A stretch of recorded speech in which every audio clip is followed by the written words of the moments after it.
Okay, picture this. You wake up on a Tuesday morning. You're halfway through your first coffee when a notification pops up on your phone. Your AI assistant has already accepted a meeting request from a client, rescheduled a conflicting internal meeting to next week, compiled some recent performance metrics into a tidy one-page dashboard, and has generated a personalized follow-up email for the person you spoke with yesterday. All ready for your approval. But you didn't ask it to do any of this. It just did it. Welcome to a world where work can start without you. This idea can sound either wonderfully empowering or mildly terrifying, depending on how much control you like to have. But the truth is, this is no longer a fictional scenario. This is what is known as Agentic AI. This is a place where AI doesn't simply write emails and summarize documents, but proactively and intelligently structures your day for you. Many busy people have been looking forward to this for decades, and now it's here. So be careful what you wish for. You might just get it. Welcome to Cool Time Life. I'm Steve Prentice. I'm glad you're here. Each of our Cool Time Life episodes focuses on a topic dealing with people, productivity, technology, and work life, and each offers ideas and facts you need to know about to thrive in today's busy world.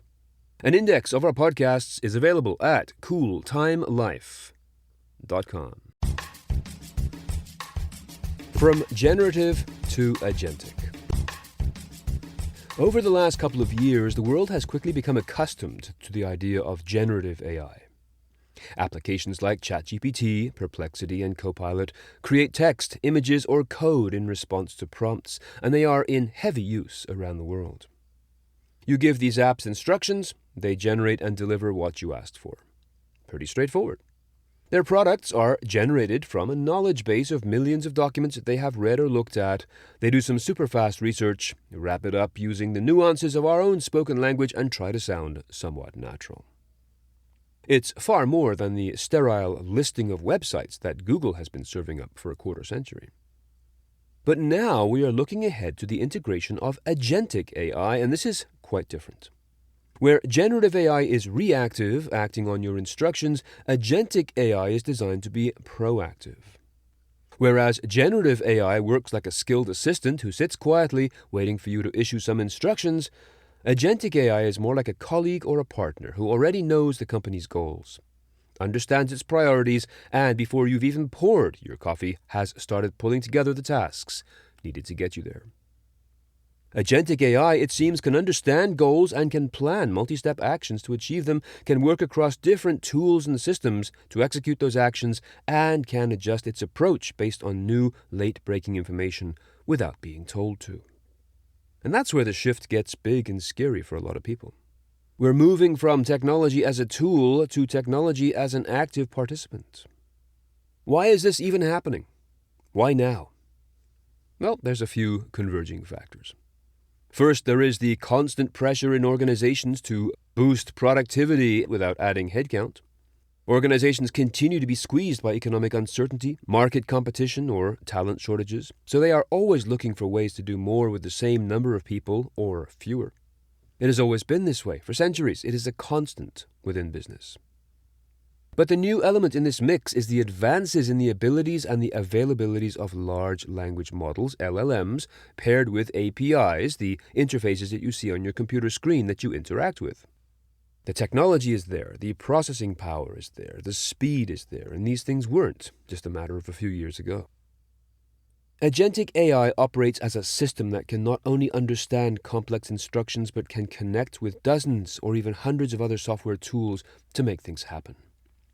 The variations are already a little mind-boggling. Enterprise-scale orchestration platforms that chain together multiple AI actions into something that looks a lot like independent decision-making. Customer service chatbots that can resolve issues without human intervention. Supply chain systems that predict shortages and order replacements. Finance tools that automatically rebalance portfolios in response to market shifts. The pieces have been coming together for a while, but now they are starting to click into place. And this opens up two parallel tracks of abject fear. First, once again, is this the end of our employment? And second, what happens when we lose control of the process and hand it all over to a robot?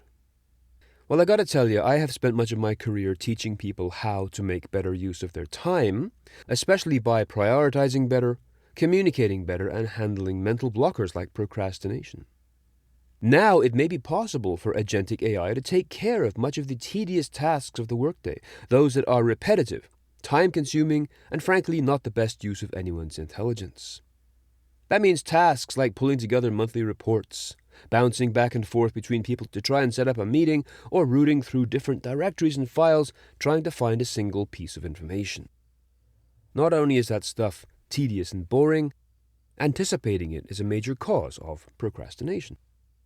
Perhaps most importantly, this new technology can manage and complete certain workflows so that people do not need to bring it home into the evening hours, their home life hours, or their weekend time off. As comfortable as I am with this technology, this still puts a couple of movie images into my head. The first is a scene from a 1985 movie called Real Genius.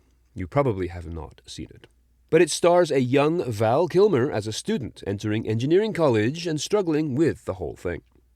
There's a superb running joke through this movie concerning a tedious lecture hall and a tedious professor. The first of these scenes shows the auditorium filled with students trying to follow what their professor is saying and taking lots of diligent handwritten notes. As the classes wear on, one student leaves a tape recorder in their seat in order to capture the lecture without having to be there. The next class, a couple more students do this as well. And the punchline of this whole thing is the day where Val Kilmer's character comes to the class and there's a tape recorder on every seat, no students to be seen.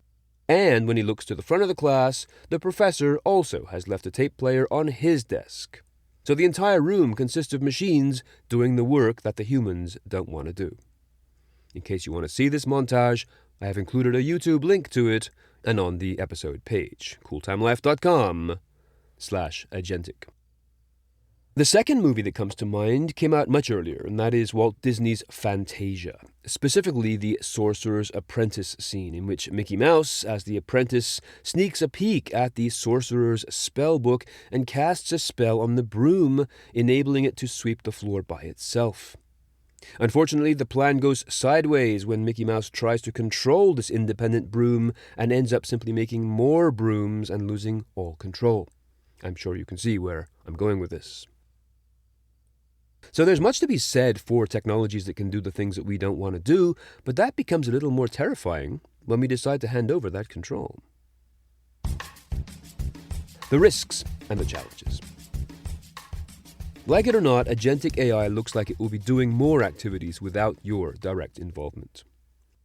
So how do you feel about that? Do you feel that this will make you less connected to your own work? And that decisions will be made for you in ways that you can't easily reverse? Do you feel that there is no longer any control? I wonder if we haven't been down that road before, honestly. Does your car count in this? If you have a car that is 20 years old or less, it is likely loaded with computers that will tell you when to do some sort of maintenance, and for those with assisted driving features like self-parking and lane alignment, does this enhance your ability as an independent driver, or does it take some control away from you? To go down the fear road even further, what happens if an AI agent acts on its own and something goes wrong? Maybe it sends the wrong file to a client, violating some confidentiality rules. Who is going to take the blame for that? The human user? The developer? Your organization? What if hackers break in and start getting your Agentic AI device to do things you don't want it to do, such as insulting your boss, your clients, or even transferring money out of your bank or credit card? For Agentic AI to work well, first of all, humans have to trust it.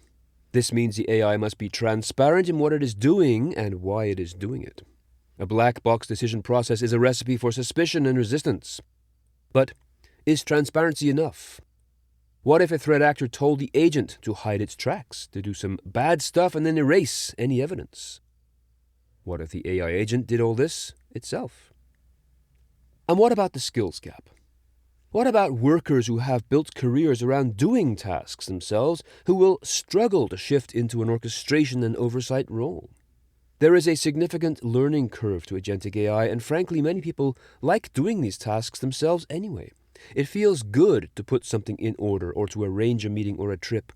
Why would people want to give that up? Okay, enough with the bad stuff, Steve. Where's the good news? The good news comes from shifting your mindset. It's best to start by recognizing that these images and scenarios that I've just described are nightmare scenarios that spring from the same place in our minds that real nightmares come from. In anticipating this new world of agentic AI, we are trying to see into a future that hasn't happened yet, of course, and as always, fear becomes the dominant influencer. It has to be that way. That's how the human body works. The best way to stay safe is to fear the unknown and stay away from it. But there are a few realities that we can factor in here to balance out this fear. To start with, we have already been down this road so many times that it is simply an unacknowledged norm of our existence. Almost every week, your phone, your email application, or your operating system on your computer will undergo an automatic upgrade. Some of this is for urgent patches for bugs, but some too are to deliver new features or to rearrange the buttons or menus in an app designed by some engineering team and then delivered, installed, and activated, regardless of how we may feel about that. More recently, Windows users have started to see little Copilot tags pretty much everywhere, a gentle nudge from the powers that be at Microsoft to start using their AI products.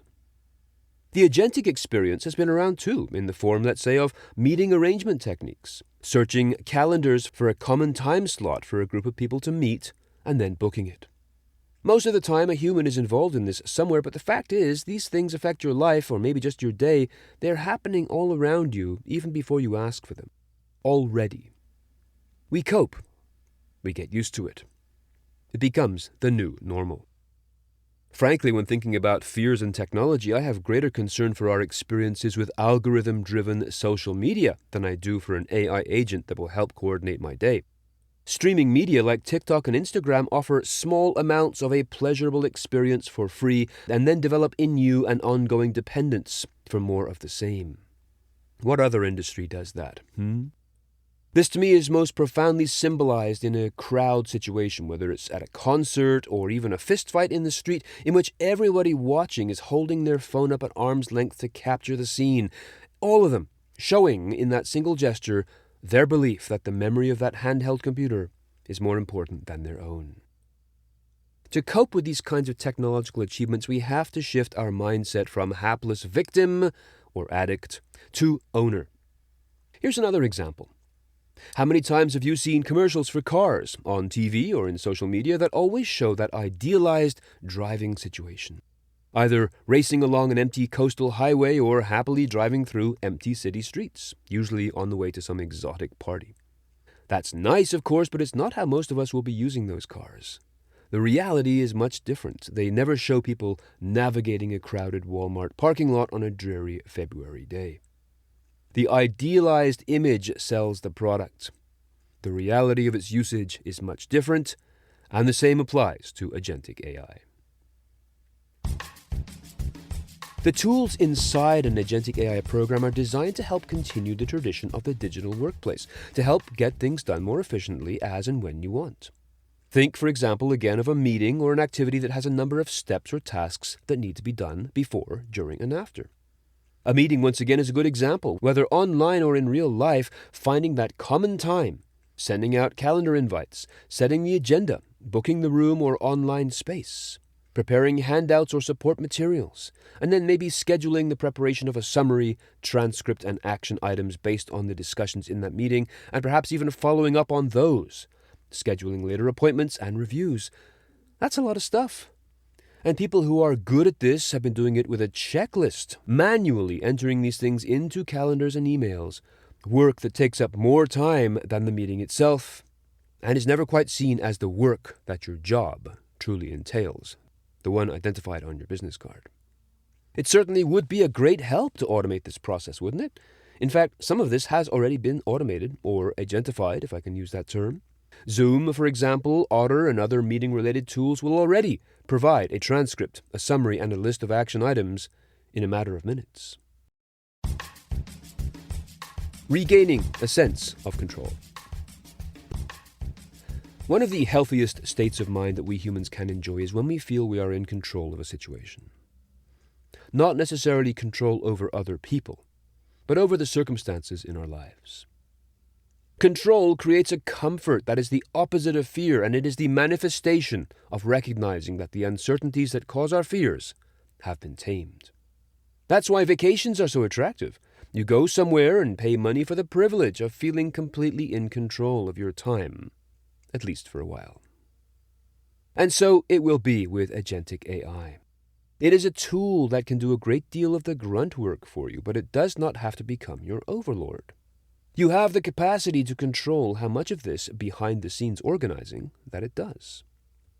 As has always been the case, it is up to you to learn how to say no, which, by the way, I will expand upon in the next episode of this Cool Time Life series. Take, for example, the hell that is back-to-back meetings or simply overloaded days. Our calendars get crammed to the point that there is no more space because our culture tends to believe that a crammed calendar means you are busy, and busy means you are productive. That has always been an incorrect assumption, by the way, on par with thinking that you will travel farther and faster in your car if you do not waste time stopping off for refueling or recharging. So even before the advent of Agentic AI, people have been able to book meetings with you either by scanning for spaces on your online calendar or simply by bullying their way onto your diary. It has been up to us always, as individuals, to push back, to add unavailable time blocks, and to negotiate, rather than merely accept our fate. So it will be with Agentic AI tools. They can do many useful things for us, but we can and must remain in control. How do we do this? Here's a few points. Learn to set goals and parameters for AI clearly. Ambiguity can lead to unexpected results and sometimes unwanted ones, but when you understand the tasks and calculations that it can do for you, give the tool the leeway to perform them. And that's that. Double down on your human strengths. Critical thinking, empathy, negotiation, ethical judgment, creativity. These are the things that make you valuable in your organization. The Agentic AI tools can help clear the way for more of that once you set its parameters, and even generative AI cannot hold a candle to the kinds of things you can come up with. It will help you, it'll give you stepping stones, it'll break writer's block, but you're the one who does the quality work. Get comfortable with AI oversight tools. Dashboards, logs, and alerts, these allow you to see what your Agentic AI is doing in real time. It's not behind the scenes, you can see it right there. Understand how to use these dashboards, how they work, and how the AI can work for you. And if possible, get involved and stay involved in AI pilot programs within your organization. Early adopters often become the go-to experts when a tool is rolled out company-wide and also can influence the kinds of tools that are chosen. Remember, it is the genuine presence and feeling of control that is of most value here. The feeling of control floods your mind and body with positive chemistry, endorphins, adrenaline, keeping stress and nervousness at bay and allowing for your creativity and excellence to push through. I have been teaching this concept for decades as part of my time management program, and always with the same bottom line. When you feel in control over your work and your time, you become the best professional person you can be. So let's get back to the phrase that started this episode, a world where work can start without you. Agentic AI does not make you irrelevant, nor does it make you a servant to your computer. Instead, it is there to enhance the way you do things and the way you want to do things. You determine the roadmap, not it. Once you determine those certain repetitive routines and the predictable work that can be done before you even start your day, then your value shifts towards creativity, judgment, leadership, and problem solving for your customers. But you make that decision in exactly the same way that you decide whether or not to use the Do Not Disturb feature on your phone overnight. That is Agentic AI right there. Your phone silences calls and text messages during the hours you prescribe, except for the special people that you identify and wish to allow through. That's an example of using an agent while still retaining control. You can always turn it off and change it whenever you want. It's a tool. It's an amazing tool. It's up to you to learn how to use it and make it serve you. If you have a comment about this podcast or a suggestion for a topic you would like me to discuss in future episodes, please join the conversation on LinkedIn. You can find me there at Stephen Prentice, or you can use the link in the show notes. Or feel free to drop me a line through the contact form at cooltimelife.com, where you will find a full listing of our evergreen Cool Time Life episodes. That means that I update them to keep them current. If you are feeling you are getting value from this series, please do leave a review and tell just one person about us. It does help with our own numbers. You can also mention us on social media.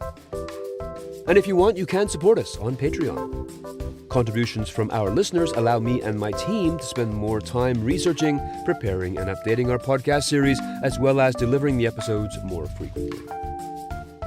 Patreon members do get all kinds of useful bonus content, including email Q&As with me, as well as access to the resources that I created and use to teach at universities and organizations around the world. So if that feels fair to you, please visit patreon.com/cooltimelife. Until next time, stay safe, stay confident, and thanks for listening.